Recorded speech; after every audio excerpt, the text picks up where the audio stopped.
Please ઉપર આવી જાઓ.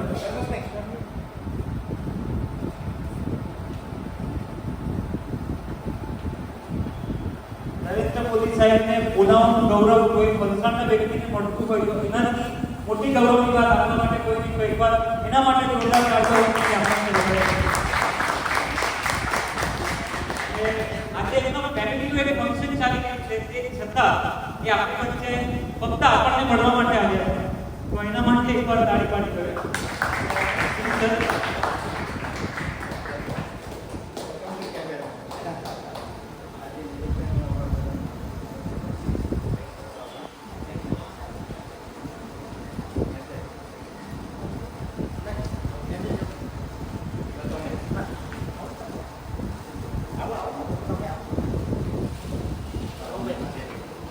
થેન્ક યુ સો મચ કે આટલો કિંમતી સમય કાઢીને આપણી વચ્ચે ઉપસ્થિત રહ્યા છે.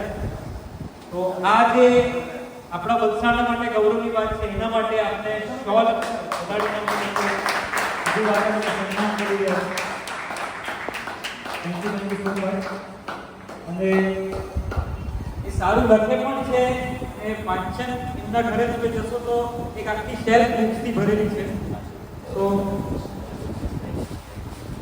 અમને બધાને કંઈક તમે સંબોધન કરો અને કંઈક અમને એવું નોલેજ શેર કરો જેથી અમે બધા પાવર થઈ શકીએ. Thank you so much. હું રિક્વેસ્ટ કરીશ પ્લીઝ થોડું વોલ્યુમ વધારી દેશો અને ઇકો કાઢી નાખશો. હું સારો સ્પીકર નથી, એક સારો વક્તા છું એટલું ખબર છે. નિલેશે મને કહ્યું કે આ રીતે એક ગ્રુપ સરસ મજાનું ભેગું છે. મને સૌથી વધારે મજાની વાત એ લાગી કે સામાન્ય રીતે આવા ગ્રુપ જે છે એ શહેરમાં કોઈ તૈયાર જગ્યા હોય ત્યાં આગળ ભેગું થાય, સાધનો ભેગા કરે અથવા બહુ બધો લેપટોપ લાવે અથવા આઈપેડ લાવે ને એના પર થોડા એક બે સાઉન્ડ ભેગા કરે. પણ તમે સ્પેશિયલ આ જગ્યા બનાવી છે પહેલાં તો એના માટે જોરદાર તાળીઓ. શોખ કોને કહેવાય એ કોઈ શીખવું હોય તો એથી આપણને શીખવા મળે કે આપણા શોખ માટે આપણે બધું જ કરવા રહ્યા છે. આવું લાઈક બેનર તૈયાર કરવું, એમાં આ રીતે માઇક સિસ્ટમ રાખવી, આ રીતે બધી તૈયારીઓ સાથે આપવું, ખરેખર તમે ધન્યવાદને પાત્ર એટલા માટે છો કારણ કે તમે એટલી તમારા શોખ મુજબ જીવો છો, રાઈટ. બાકી તો આજે બધાના શોખ મુજબ જીવવા માટે પણ ઇન્સ્ટાગ્રામ પર લોકો સલાહ આપતા હોય છે કે ગરડા થશો ત્યારે ફરવા જશો, હમણાં ફરી લો, થોડા પૈસા બચાવીને જઈ આવો, તમારા શોખ પૂરા કરી લો. અવાજના 3 પ્રકાર હતા. એ 3 પ્રકારને તમે સમજી ગયા તો એ જીવનમાં તમને બધે જ કામ લાગશે અને એના માટે તમને ક્યારેય કોઈ મિક્સરની જરૂર નહીં પડે. હું જે રીતે માઇકમાં બોલું છું એ જ રીતે તમારી રૂબરૂ પણ વાત કરી છું કારણ કે મારો અવાજ જ સાચો. અવાજના 3 પ્રકાર એ રીતે, એક અવાજ હોય કે જે બહાર થ્રો થાય, તમે કેવી રીતે વાત કરો છો, આ થ્રો થયો બહાર. બીજો અવાજ જે છે મોંમાં રહે, નથી અંદર જતો નથી એ બહાર જતો, રાઈટ. જેમ કે ઉદાહરણ આપું, તમે કેવી રીતે વાત કરો છો, આ મારા મોંમાં જ છે અવાજ, તમને એવું લાગે છે કે બહાર થ્રો થાય. અને ત્રીજો અવાજ જે આપણે હંમેશા બીજાને જ્યારે પંચાયત કરી હોય ત્યારે કાનમાં કહેતી વખતે વાપરતા હોઈએ છીએ ખૂબ, ત્યારે અવાજ અંદર જતો હોય, રાઈટ. જે કોઈ નથી સાંભળી શકતું, જે ઘણા બધા લોકો એનો ફરક નથી સમજી શકતા એટલે ઘણા ખાનગી વાત કરવા જાય પણ એ સાર્વજનિક થઈ જતી હોય છે કારણ કે અવાજ થ્રો કરતા હોય છે. અવાજ બાબતે મારી કાળજી એટલી છે કે મારા જીવનમાં મેં ઘણા બધા શોખ, જેને લોકો શોખ કહે છે, મેં છોડ્યા છે. જેમ કે હું આઈસ્ક્રીમ નથી ખાતો, ઠંડુ અવોઇડ કરું છું. હું તીખું તમતમતું નથી ખાતો, એ પણ અવોઇડ કરું છું. હું ઠંડુ પાણી પીવું તો એમાં સાદું પાણી મિક્સ કરી દઉં. ભલે ત્યાં સુધી મારા અવાજના પ્રયોગો જે છે કે જેની સાથે કોઈ છેડછાડ થઈ શકે એવી બધી જ બાબતો નથી, એ હું જાણું છું. કારણ મને ખબર છે કે મારી રોજીરોટી એવી છે, જો આને કંઈ થયું તો મારું કરિયર આખું ડિસ્ટર્બ થઈ જશે. એની વચ્ચે જ્યારે તમે આ બધી આદતો કેળવતા હોવ અને જ્યારે સ્ટેજ પર વિશ્વના સૌથી લોકપ્રિય લીડર પાછા ઊભા હોય ત્યારે જે કોન્ફિડન્સ જોઈએ ને તમને એ અનધર લેવલ જોઈતો હોય. કારણ કે એક ભૂલ અને તમારું આખું કરિયર પૂરું. તમારી પર કેટલી ઇન્ક્વાયરીઓ રહેશે, કેટલા પોલીસ વાળા આવીને પૂછે કે તમે આવું કેમ બોલ્યા, કોના કેવા પર બોલ્યા, અને બધું દુનિયા પડતું થઈ શકે. પણ તે દિવસે ખબર નહીં શું થયું, હું બહુ કોન્ફિડન્સમાં હતો. સામાન્ય રીતે મારા પગ હંમેશા દૃષ્ટા હોય, આજની તારીખે પણ કોઈ પણ ઇવેન્ટ હોય. પણ તે દિવસ હું ફૂલ કોન્ફિડન્સ હતો કે આજે હું સ્ટેજ પર આવ્યો છું, હું મારો કમાલ બતાવીને જઈશ. આનંદની વાત એ છે કે વલસાડમાં હું પેદા થયો, વલસાડમાં ગ્રેજ્યુએશન પૂરું કર્યું, પછી હું સુરત શિફ્ટ થયો. અને આનંદની વાત એ પણ છે કે વલસાડનો તમારો દીકરો એ સુરતની પ્રીમિયમ ગાઈડ જેટલી હોય એમાંથી 60 to 70% હોસ્ટ કરે. હું સાઉથ ગુજરાતનો એ એન્કર છું જેની પાસે હોલસેલમાં એન્કરિંગ હોય. એટલે એક જ વેડિંગ જેમાં 15 ઇવેન્ટ હોય એ 15 હું હોસ્ટ કરતો. એટલે મારે બીજા લગ્નમાં જવાનું જ નથી. ને આવી વર્ષમાં 3 થી 4 વેડિંગ હું હોસ્ટ કરું. એટલે 2 મહિનાનું મારું બુકિંગ તો ખાલી એવું હોય કે જે ફક્ત 4 લગ્નનું જ હોય, પણ એમાં હું 15 દિવસ બુકિંગ જે છે એ મારી પાસે હોય. અને કદાચ આ સંસ્થા પહેલી હશે કે જેણે આજે મારું સન્માન કર્યું. વલસાડે આ વાતની નોંધ ક્યારેય લીધી નથી. આ માટે જેટલી સાર્વજનિક સંસ્થાઓ છે એ જ્યારે પણ મને બોલાવશે ત્યારે હું ટકોર તો કરીશ કે આટલા વર્ષોમાં ઇવન મારી કોલેજને હવે વાત પડ્યું છે કે હા યાર તો બહુ જોરદાર વ્યક્તિત્વ છે, આપણે આને કેમ નહીં બોલાવ્યું. અને એ વાતનો આનંદ છે કે વલસાડે મને ભણાવ્યું તો સુરતે મને કલાકાર કર્યો. એ કલાની ખૂબી તો મારી અહીં પણ હતી, પણ એને પાંગરવા માટે જે ખાતર જોઈએ ને, પ્રોત્સાહન, એ મને સુરત આવ્યું. કેટલો ફરક હું તમને એ કહું. હું અહીંયા પણ એલોકેશન કોમ્પિટિશનમાં નંબર લાવું, પણ હું જ્યારે મારા પ્રોફેસર પાસે જાઉં ત્યારે પ્રોફેસર ફૂલ એટીટ્યુડ સાથે એટલું જ બોલે, કોંગ્રેચ્યુલેશન. જ્યારે હું સુરતમાં આ જ કોમ્પિટિશનમાં વિનર થઈને આવું તો મારા પ્રોફેસર એ બોર્ડ પર નામ લખાવે મારું. બીજે દિવસે પેપરમાં પ્રેસ નોટ આવે એના માટે મારો ફોટો માંગે છે. કઢાવવો મારા માટે મુશ્કેલ તે સમયે. પાસપોર્ટ સાઇઝનો ફોટો કઢાવવો એટલે તો બહુ મોટી વાત હતી ત્યારે. અને સુરતે એ રીતે મને પોખ્યો, મને કલાકાર બનાવ્યો, હંમેશા આગળ વધ્યો. એના અમારો એક વિદ્યાર્થી છે, બહુ સારું કાવ્ય પઠન કરે છે, અને એમાં હું યુનિવર્સિટીમાં ફર્સ્ટ રેન્ક લઈને આવ્યો હતો. આ જ કોમ્પિટિશનમાં હું વલસાડથી જ્યારે કહેતો હતો ત્યારે મને ચાન્સ નહીં મળ્યો, પણ મને સુરતે ચાન્સ આવ્યો. કહેવાનો મતલબ એ છે કે આવા જેટલા પણ રતન તમને વલસાડમાં દેખાય, કોઈ સંસ્થા એને પોખે કે ન પોખે, તમે પોખવાનું રાખો. એ વ્યક્તિને ગમશે કે એના માતૃભૂમિ પર કોઈ વ્યક્તિએ એમને વધાવ્યા. મિક્સરની વાત, મિક્સરમાં મારું એવું માનવું છે કે આપણે લોકો જો બેઝિક ઓમકાર કરીએ ને, ખાલી ઓમકાર, એના પણ બહુ બધા વેરાયટી છે. એક ઓમ જે છે ઓમ કરીને ચાલુ થાય, એક ઓમ સામે સ્લો થાય ઓમ કરીને સ્ટાર્ટ થાય. આટલું જો તમે ખાલી 10 મિનિટ કરો ને તો આની શક્યતા, આની જરૂર જે છે એ બહુ ઓછી થઈ જશે. પછી તમારો અવાજ જ એટલો કમાલનો હશે ને કે તમે એમને એમ ગાશો ને તોય મજા આવશે. અને basic pranayama, that's it.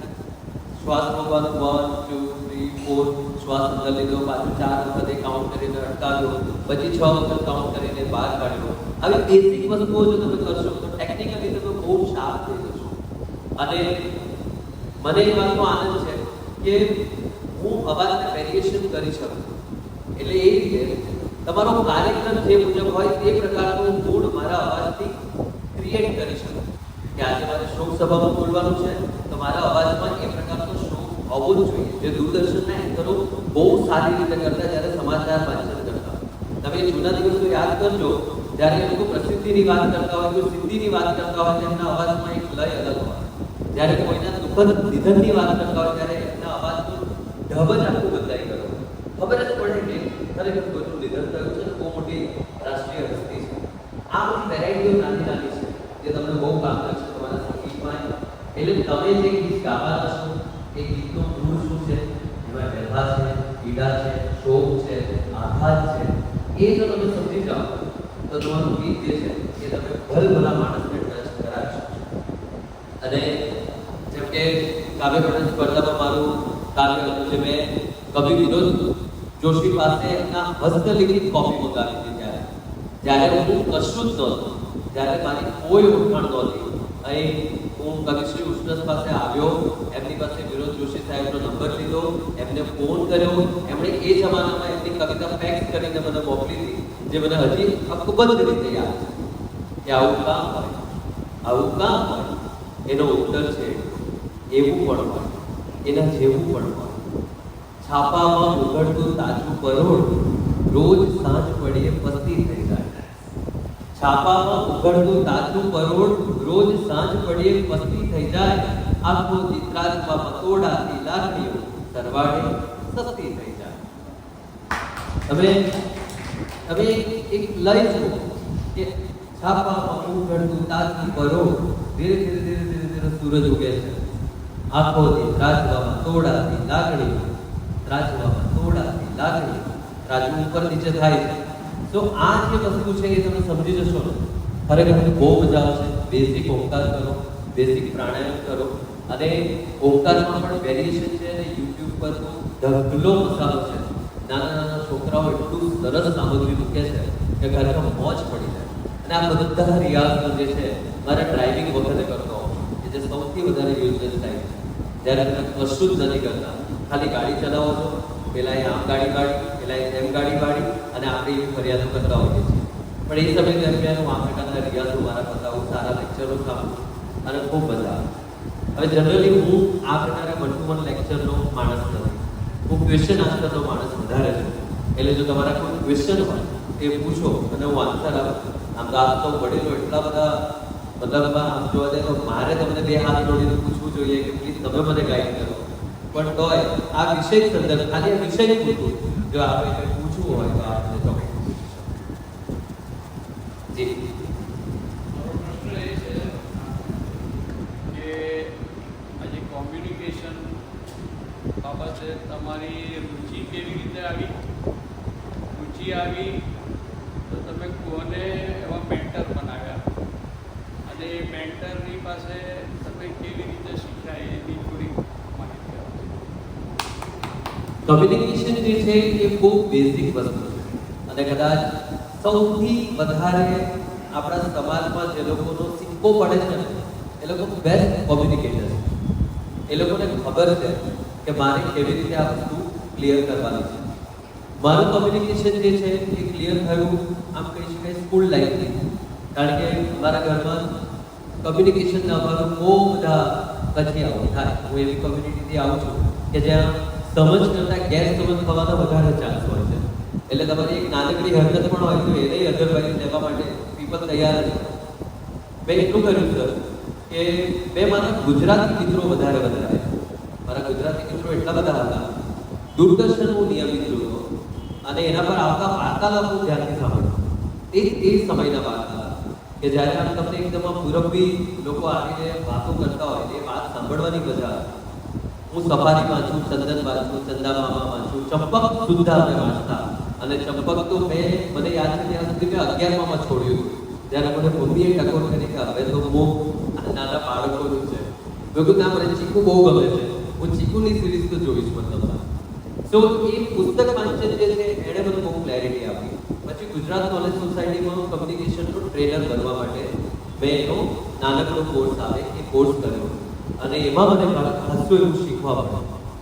Mentor તરીકે એમ કહી શકાય કે મારા જેટલા શિક્ષકો હતા, એ ગોયલ સાહેબ હોય સ્કૂલમાં, કે પછી ચંપક સર હોય, કે મધુબેન હોય, આવા ઘણા બધા શિક્ષકો કે જેમણે મને બહુ શીખ્યું છે. આજે પણ હું મારા શિક્ષકોને ગુરુ પૂર્ણિમાએ અચૂક યાદ કરું, ફોન કરું, પગે લાવું, અને જ્યારે સમય મળે વલસાડ આવું ત્યારે તો ખાસ પડવા જાઉં જે લોકો હયાત છે અને એમના આશીર્વાદ મળે. એટલે મારા ટીચર્સ જે છે એ લોકો મારા મેન્ટર્સ હતા, જેમણે મને કમ્યુનિકેશન બેઝિક કેવી રીતે ક્લિયર થાય એ છે. મજાની વાત એ હતી કે મેં મારો કોલેજનો સબ્જેક્ટ રાખ્યો હતો સાયકોલોજી. હવે આમ તમે જનરલી જોયું છે કે મિત્રો જે લેતા હોય તે આપણે લેતા હોઈએ, અને મેં પણ એ જ ન્યાય લીધું હતું. સિમ્પલ લાઈનનું ગણિત કે જીવનમાં મને કશું કામ મળે કે ન મળે, પણ સામેવાળી ખોપડીઓ કેમ આડી અવળી છે એટલી તો ખબર પડશે ને મને. મતલબમાં કેમ આ વ્યક્તિ આવી રીતે વર્તન કરે છે, કેમ એના વિચારો આવા છે એ સમજ તો મને પડશે ને. બસ એટલા માટે મેં સાયકોલોજી લીધું. મજાની વાત એ છે કે સબ્જેક્ટે મને બહુ કામ હતું. આજે મને રેડિયોમાં પણ કામ લાગે છે. હું જ્યારે ઓડિયન્સમાં તમે જસ્ટ કલ્પના કરો તમારી સામે 60,000 લોકો છે, 60,000 અલગ અલગ મગજ, અલગ અલગ એજન્ડાવાળા, અલગ અલગ સમાજના, અલગ અલગ જ્ઞાતિના. અને આજે જ્યારે અમે ઇવેન્ટ કરીએ ત્યારે ઇવેન્ટ ક્યારે શરૂ થઈ, ક્યારે પૂરી થઈ ગઈ, અને કોઈને લગીરે હોબાળો મચાવવાનો તક નથી મળતી, કોઈ જ પ્રકારનું અમે કારણ નથી આપતા. 60,000 લોકોને હેન્ડલ કરવા માટે તમારી પાસે જે મનોબળ જોઈએ એ મને સાયકોલોજીએ આપી. અને એ કમ્યુનિકેશન જે છે એ તમારું લાઈવ રોજ ચાલતું તમારી પરીક્ષા જેવું છે.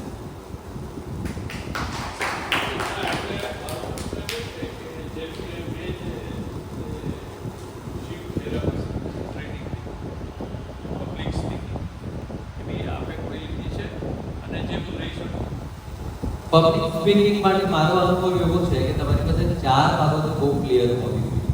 જો તમે પબ્લિક સ્પીકર બનવા માંગતા હો તો પછી તમારે સ્ટેજ પર આવવું જોઈએ. મારી પાસે 4 બાબતો હતી. એવી રીતે હતી એ તમને મેં તમને હમણાં જ ઉલ્લેખ કર્યો. હું સફારીમાં હતો, ચંદનમાં હતો. અમારા સમયથી સૌથી ફૂલ ગુલાબી વાત એ હતી કે અમારા ટાઈમે ટીવી જ હતું, બીજું કાંઈ નહીં. કોઈ ઇન્ટરનેટની માયા નહીં, કોઈ મોબાઈલમાં રીલની માયા નહીં. ટાઈમ પાસ કેવી રીતે કરવો વેકેશનમાં? હવે તો એવા પૈસાદાર માણસો નહીં કે તે ટાઈમે કેબલ મુકાવી અને આપણો ટાઈમ પાસ થાય. એટલે આવે લઈ દૂરદર્શન, અને દૂરદર્શનમાં પણ અડધું અહીંનું ચાલે, અડધું દિલ્હીનું ચાલે, પિંક ચાલ્યા કરતું હોય. એમાં અમે છાપા બહુ વાંચતા બધા. તમે આજે પણ મને કોઈ 4 જે આપણા પ્રમુખ છાપાઓ છે ને એની ખાલી પ્રિન્ટ મને બતાવી દો ને તો તમને કહી દઉં કે આ સમાચાર છે, આ સંદેશ છે, આ મિત્ર છે, આ દિવ્ય ભાસ્કર છે, આ ધબકાર છે. હું તમને ફટાકી દઈને કહી શકું, કારણ કે એટલું સહ્ય લો કે તમે બુધવારની પૂર્તિ લો, રવિ પૂર્તિ લો, બધી સતત લો. હવે બધા મોટા થયા છે. એટલે પહેલું જે છે એ છે વાંચન. તમારું પુષ્કળ વાંચન હોવું જોઈએ. બીજું જે છે સારું શ્રવણ. તમે સારું સાંભળો. મેં પુરુષોત્તમ ઉપાધ્યાય, હું તો યુપીનો છું, તમને જાણીને નવાઈ લાગશે. હું યુપીથી બિલોંગ કરું છું.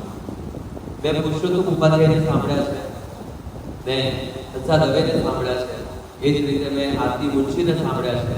અને તમે આશિષ દેસાઈ, હેમા દેસાઈ, આ બધાના સરસ મજાના ગીતો મેં સાંભળીને પોતાની જાતે કેળવી છે. હવે એ કેવી રીતે મને રેડિયોમાં કામ લાગી. મારું ઇન્ટરવ્યુ લેવા આવ્યો ત્યારે મારી અગ્નિ પરીક્ષા એ હતી કે તમે તો યુપીથી છો, તમે ગુજરાતી છો એ સાબિત કરો. તમને ગુજરાતી આવડે છે એ સાબિત કરો. અને ત્યારે મેં ગીત ગાયા હતા ગુજરાતીના, અને એમાં એક ગીત એ ગાયું, જય સોમનાથ, જય દ્વારકેશ, જય બોલો વિશ્વના નાથની, સ્વર્ણ અક્ષરે લક્ષે કવિઓ યશ ગાથા ગુજરાત. પેલો એકદમ માણસ ફ્લેટ થઈ ગયો, એકદમ ફિદા થઈ ગયો. એને કીધું બસ હવે તને કાંઈ પૂછવું નથી, તું જા. કારણ કે એને એક નોન ગુજરાતી પાસેથી ગુજરાતી ગીત સાંભળવા પડ્યું. એનાથી વધારે બીજી વાત કઈ સારી હોઈ શકે એના માટે. અને એનાથી વધારે પણ સુરતની ભૂગોળને જાણતો માણસ કે કઈ ગલીમાં કઈ બાબત સારી પડે છે, કઈ ગલીમાં કયો માણસ રહે છે, કઈ ગલીનું નામ કેમ શેતાન પડ્યું, એને ઇતિહાસ પણ ખબર છે, એનું વર્તમાન પણ ખબર છે, અને કોણ શહેરના જેથી શ્રેષ્ઠ વ્યક્તિઓ છે એ પણ ખબર છે. એટલે તમારું સારું શ્રવણ, પછી સારું લેખન. તમે કાંઈ નહીં કરો, પત્ર લખવાનું ચાલુ કરો તમારા સગા સ્નેહીઓને. હું આજે પણ પત્ર લખું છું. લાસ્ટ દિવાળીએ મેં 100 જણાને પત્ર લખીને દિવાળીની શુભકામના આપી અને એની સાથે શુભકામનું એક ખાલી સ્વસ્તિક અને 200 ગ્રામ મીઠાઈ આપી. તમે માનશો નહીં, એ 100 માણસોએ મને ફોન કર્યો. એમાંથી 50 જેટલા માણસોએ તો મને એમ કીધું કે મારા જીવનમાં પહેલી વખત કોઈએ મને પત્ર લખ્યો. કેટલી મોટી વાત છે કે કોઈના જીવનમાં પહેલી વખત પત્ર ગયો હોય એ હજી એ લોકોએ મળાવીને એમની ઓફિસે રાખ્યું છે. એટલે તમે બેઝિક પત્ર લેખન કરો, અને પછી આ બધો અભ્યાસ થઈ જાય પછી બોલવા. આપણે ઇંગ્લિશ સ્પીકિંગમાં જઈએ તો સૌથી પહેલા એ લોકો 2-4 વસ્તુ શીખવીને પહેલા આપણે સ્ટેજમાં ચડાવે, પછી કે હવે તમારા વિશે વાત કરે. અરે ભાઈ પહેલા શીખો તો ખરો. પહેલા 4 વસ્તુ, 4 વોકેબ્યુલરી, 4 શબ્દો, નવી વસ્તુઓ એ શીખો તો ખરા, પછી બોલવા ઉભા કરો. એટલે આપણું ગણિત જે છે આજે 4 બાબતો તમારે ધ્યાનમાં રાખવાની છે. વાંચન, શ્રવણ, તમારું લેખન હોવું જોઈએ, અને એ જ રીતે તમારું બહુ સરસ રીતે કથન હોવું જોઈએ. આ 4 તમારું કમ્યુનિકેશન બહુ ક્લિયર કરશે. પછી તમે બીકોઝ તમારી પાસે કન્ટેન્ટ હશે, સમજો તો કોન્ફિડન્સ આવશે. એ કોન્ફિડન્સ હશે તો તમે સ્ટેજ પર આવીને બોલી શકશો. જો તમારી પાસે કન્ટેન્ટ જ નથી તો તમે બોલશો શું? ના, હું કઈ નથી. હું ખાલી એક સારો ભાવક છું. મારી આદત રહી છે સારું કોઈ ગાય, કોઈ સારું નાટક કરે, હું બેક સ્ટેજ જાઉં, એમને શુભકામના આપો. ભાઈ તમારી એક્ટિંગ બહુ જોરદાર હતી, બેન તમારી એક્ટિંગ ખરેખર બહુ સારી હતી, તમારું ગીત છે ને અહીંયા ટચ કરી ગયું છે, મને પ્લીઝ લખી આપજો. હું હંમેશા જઈને આમ શુભકામના આપી આવું. એમને તો ખબર જ નહીં હોય કે હું કોણ છું, ક્યાંથી છું, શું છું, કાંઈ નહીં, પણ જઈને શુભકામના આપી આવું. એ લોકો બી બહુ રાજી છે. હવે એ જેટલા સારા કલાકારો છે મારા કોલેજ ટાઈમ પર હતા, એ મારા હવે સારા મિત્રો છે ને હવે એમને યાદ અપાવું કે તમને ખબર છે આજે શુભકામના આપતો હું આ તમારી પાસે એક ગીત મેં લગાવ્યું, શું વાત કરો યાર. એટલે એ લોકોને પણ આનંદ થાય.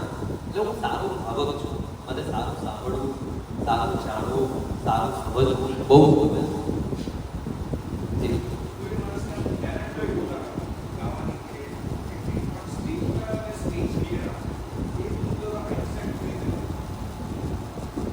તમને અંધારાનો ડર લાગે, બરાબર?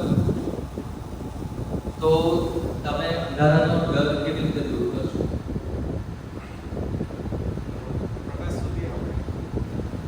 નહીં, અંધારું તો છે, પ્રકાશ તો આવે જ છે. નાનપણમાં મારે દેસાઈ પડ્યું હતું, અહીંયા તમને યાદ હોય વલસાડ પાર્ટીની બાજુમાં દેસાઈ પડ્યું. દેસાઈ પડ્યાથી તમારે બધું વલસાડ પાર્ટી બાજુ જવું હોય તો પછી એક જગા પરથી ઘોર અંધારું. તમે માનશો નહીં, મારા જીવનમાં એક ઘોર અંધારાથી બચવા માટે હું છેક પાછલા રોડે ફરી દશેરા ટેકરી થઈને પછી હું મારા ઘરે આવ્યો અને એનું અંતર માંડ નહીં 100 મીટર હશે. પણ ત્યાર પછી એ ડરને ખાટવામાં એટલું જ કર્યું, કોઈ બી એક વ્યક્તિ રોડ ક્રોસ કરતી હોય એને હું પકડી લઉં, એ ગલીમાંથી જે જવાનું હોય મોટી વ્યક્તિ એને પકડી લઉં, મને લઈ ચાલો ને. મારો નિયમિત અભ્યાસ હતો એટલે બીજી વ્યક્તિ જાય જોડે જોડે, હું એની જોડે જોડે જાઉં, એટલે મારો ડર ધીરે ધીરે ઓછો. પછી એક દિવસ સાહસ કર્યો, ચાલો આપણે પણ જઈએ જોઈએ શું થાય છે. તો એક દિવસ ગયો, અડધેથી પાછો આવ્યો. આ લિટરલી બધું મારા જીવનમાં બન્યું છે અને બહુ મજા આવી છે બધા, મને શીખવાનું બહુ પડ્યું છે એના. અને પછી પાછો એક પ્રયોગ, એક વ્યક્તિ મળે જવાબ, એક વ્યક્તિ મળે જવાબ, અને પછી એ રીતે અંધારાનો ડર જે છે એ દૂર થયો. તમારે એક સાથી શોધવો પડશે કે જે સ્ટેજ પર આવે છે, પરફોર્મ કરે છે, એની સાથે ઉભા રહીને તમે કરશો ને તો એને જોઈને તમને એ થશે કે આ વ્યક્તિ કરી શકે તો હું કેમ કેમ. આ તમારો ડર દૂર થઈ જશે, યાદ રાખો. જી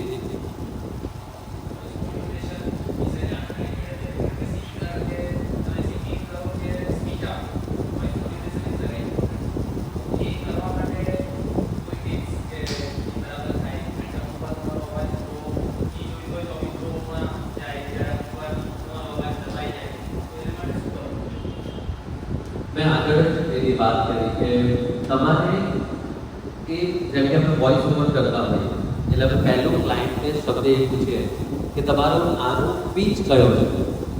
પીચ ઇટ મીન્સ કે હેપી બોલવાનું છે, તમારે એરપોર્ટ પર જાહેરાત થાય એવું બોલવાનું છે, તમને કયો પીચ જોઈએ, ઉત્સાહવાળો, થોડો દર્દીનો, થોડો આક્રમક, થોડો જોશીલો, તમારે કયો ભાવ છે આ બધું બોલાવવામાં છે એ અમે પૂછીએ.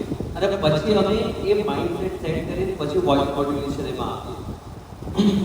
વોઇસ મોડ્યુલેશન માટેનો બેસ્ટ આઈડિયા એ છે કે તમે મેક્સિમમ ઊંઘ લો. પહેલી શરત તમારો અવાજનો સારો બનાવવો હોય અને સવારે ઉઠો ત્યારે સૌથી પહેલાં તમારે ઓમના જે પ્રયોગો છે, જે બે ચાર છે એ તમારે કરવા જોઈએ. અને પછી વધારેમાં વધારે લોકોને સાંભળો. કઈ રીતે સાંભળશો એ તમને કહું. તમે કોઈ પણ પિક્ચર જે છે એ જુઓ નહીં, આંખ બંધ કરીને ખાલી એને સાંભળો. રેડિયો પર એક નાટક આવે છે, તમને યાદ હોય તો આકાશવાણી પર નાટક આવે છે, એક 20 મિનિટનું નાટક હોય. એમાં કલાકારો બધું બોલીને ડાયલોગથી જ આખું દ્રશ્ય ઊભું કરે. એ જ રીતે અમારા નિલેશ મિશ્રા હતા, એ પણ એક તમને વાર્તા કે રેડિયો પર, પણ એ વાર્તા એવી આપી એવું ઊભી કરે કે તમને એમ જ લાગે કે તમે આખું દ્રશ્ય જુઓ છો. પણ જે આરો અવરો, જે મોડ્યુલેશન એ લોકો જે એમાં આપે છે એ તમને ક્યાં શીખવા પડશે જ્યારે તમે આ વસ્તુ જુઓ. જેમ કે હું એક નામ, એટલે મારી આદત છે કે હું કોઈ પણ શહેરમાંથી પસાર થાઉં તેના જેટલા બોર્ડ હોય એ વાંચું, એના જે બી બોર્ડ હોય હું વાંચું. એનાથી મારી ક્લેરિટી જે છે એ મને મળે, એનાથી મને ખબર પડે કે હું શુદ્ધ ભાષા બોલું છું કે નહીં. તમે સુરતમાં હોવ અને સુરતમાં રહીને સ અને શ વચ્ચેનો ફરક જો તમે કરી શકો તો આ જીવનની સૌથી મોટી ઉપલબ્ધિ તો આ જ છે પહેલી. કારણ કે ત્યાં આગળ તમારે, અને એ દરેક જગ્યા, હવે વલસાડ જ આવો તો વલસાડમાં તમે બેંકમાં સાંભળશો તો તમે મૂકો નહીં, તમારું બધું આવી જાય. પણ આ રીતે ના હોય વાત, તો તમે એ રાખો, બધું આવી જશે તમારામાં, તમે ચિંતા નહીં કરો. તમે બહુ ફિકર નહીં કરો, નહીં આવી જાય. શું દરેક જગ્યાના પોતાની લઢણ હોય, પદ્ધતિ હોય, પણ એ તમને ત્યારે શીખવા મળશે જ્યારે તમે આંખ બંધ કરીને વધારે ને વધારે સાંભળશો. યાદ રાખજો, આ પ્રેક્ટિકલી હું શીખ્યો છું. આ તો વોઇસ મોડ્યુલેશન કરવું હોય તો શું કરવાનું? આંખ બંધ કરો ને આંખ બંધ કરીને પિક્ચર જુઓ. એનાથી તમને ખબર પડશે કે ડાયલોગ બોલે છે, સીન કેવો છે, એની આજુબાજુ સાઉન્ડ કેવું છે, એણે શું માહોલ ઊભો કર્યો છે. નાનું નાનું આપણે બધા ભૂલી જઈએ. એકવાર પિક્ચર જોઈએ પછી આપણે પિક્ચર નથી જોયું. હું 4 સાલ હતો, મને ખબર પડે આ દ્રશ્યમાં કહેવા શું માંગે છે. જી આઈએસ બધાનું ક્લિયર હોય, રાઈટ? જી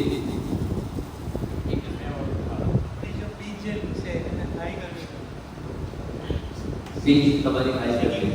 તમે બહુ સારું ગાતા હતા.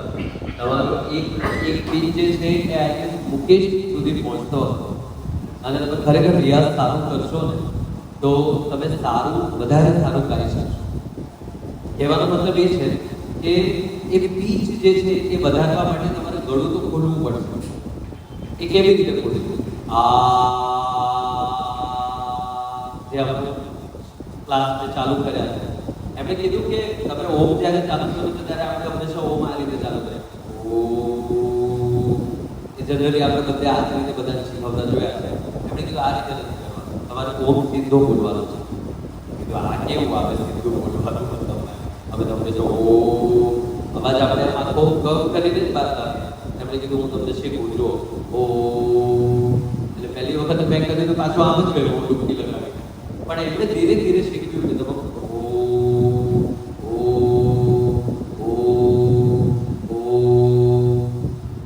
હવે એ ધીરે ધીરે ધીરે ધીરે ધીરે તમારું બધું જ ઓ આ પ્રયોગ તમારે કરવો પડશે. તમારો અવાજ જેટલો તમે એ રીતે સ્ટ્રેચ કરી શકો એ તમે આ ઓમકારથી કરી શકશો. મેં તો કર્યો છે આજે, મને બહુ મજા આવે. જી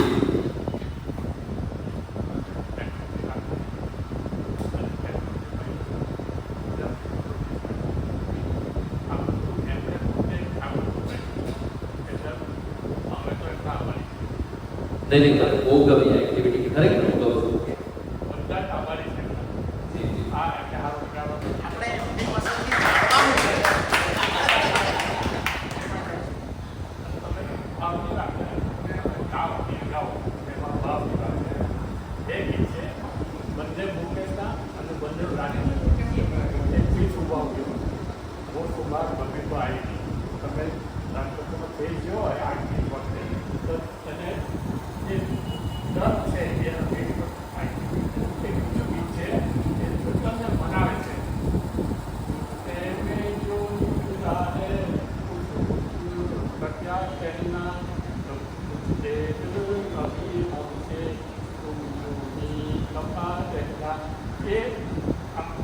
જોયફુલ ગાય એના ફેસ પર દેખાય છે અને બિલકુલ સુરવાળવા એ બી ફેસ દેખાય છે. એ તમે ગાવ હોય એ પછી તમારો ભાવાંતર પડે ને આખો ગીતનો ઉઠો વધારે. એ વાત જોડે હું કમ્પ્લીટ અગ્રી છું. મારે આજે બી કંઈ શીખવું હોય કે નાની નાની બારીકીઓ જે છે એ શીખવી હોય